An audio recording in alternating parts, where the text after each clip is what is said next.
So today, I decided to react to scary videos. Let's get into it. Alright, here we are with the first video. First, we got a guy who's probably crying. I'm trying to run outside, but it's getting close. Oh, dang. Alright. Okay, I like how you bend your back, bud. Dang. Okay. Where'd you get those eyes? Oh, bro. Personal space, Nick. This just happened. We got a guy playing what, Fortnite? Oh. Mom! That's not your mom, bud. That's a spirit. He just goes back to playing this game, bro.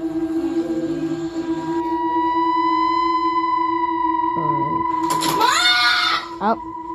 You get pulled back like, come here, boy. Mom! A doll that scares me more than Annabelle.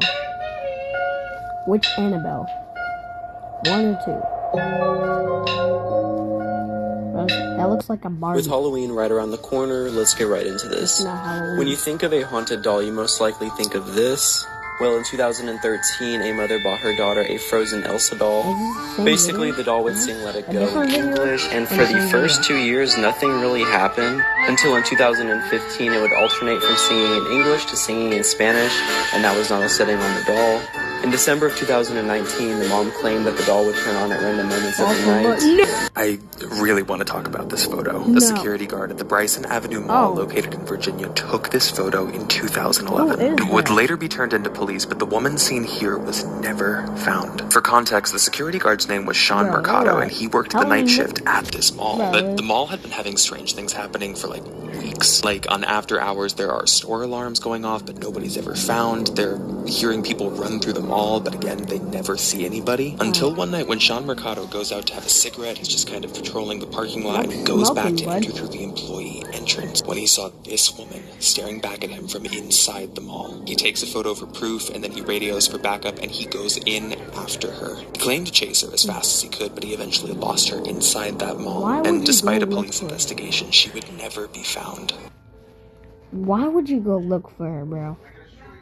It's one of those pictures. One of the pictures where you don't see it at first, right? This photo comes out of Wisconsin State University. It's from 2012, and it was taken by Aaron Silva. What looks like just an abandoned hallway, if you look very close to the back left, you'll see it. The outline of a person who had been watching him from around the corner. For context, this was a very common tradition at this school. A lot of people would dare each other to go inside the abandoned infirmary that was just off campus. You go inside using just a flashlight, and whoever stays in the longest eventually wins. But Aaron was never going to make it out. After more than an hour had passed, his friends eventually became concerned, and they go in looking for him, where they found him and described him as cut from the mouth down to the center of his chest.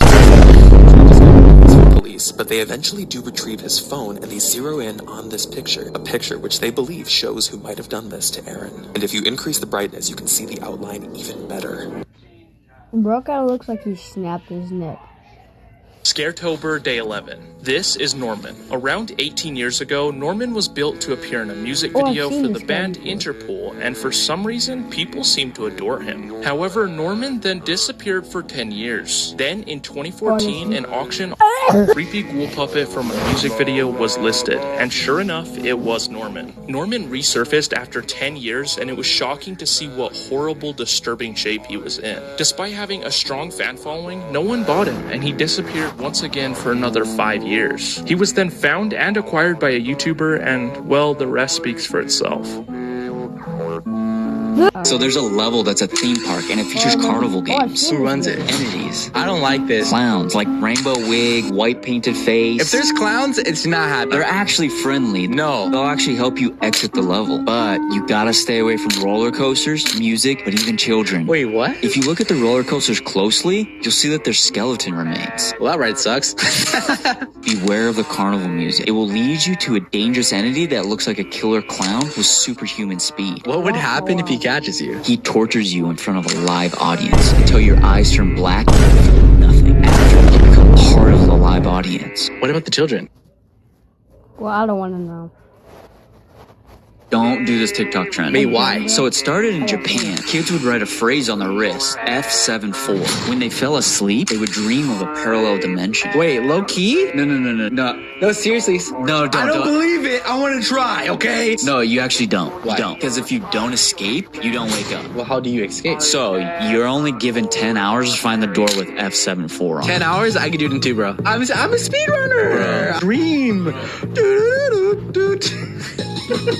Okay, well, he didn't take his. The black guy didn't take his. I have an update on the serial killer who is on the loose right now in California. Well, if you I'm missed not my in previous California. videos, essentially there's a serial killer who is on the loose right now in Stockton, California. Currently, he has been confirmed to take the lives of 6 people, but it's believed that he's actually linked to a couple of other murders. Most recently, though, the Stockton killer actually attempted to kill somebody, but they got away. Her name was Natasha Latour, and she lived in a tent in Stockton, California. The 46-year-old says she was asleep in her tent when she was awoken to the sound of gravel crunching around her tent. She then walked out of her tent where she was greeted by the Stockton killer wearing all black and a black mask holding a gun pointing at her. Natasha then had a fight or flight response where she sprinted towards the killer to try to rush him. On her way towards the killer would duck down and shoot her 9 to 10 times. Damn. The train then began to pass by and Natasha actually found a way Why to would you do escape. that? She was trudging along the streets of Stockton where she eventually collapsed in the middle of the road. Thankfully, though, a couple came by and were able to take her to a hospital. She then recovered from her wounds, but unfortunately, she didn't have much information about the killer or his face.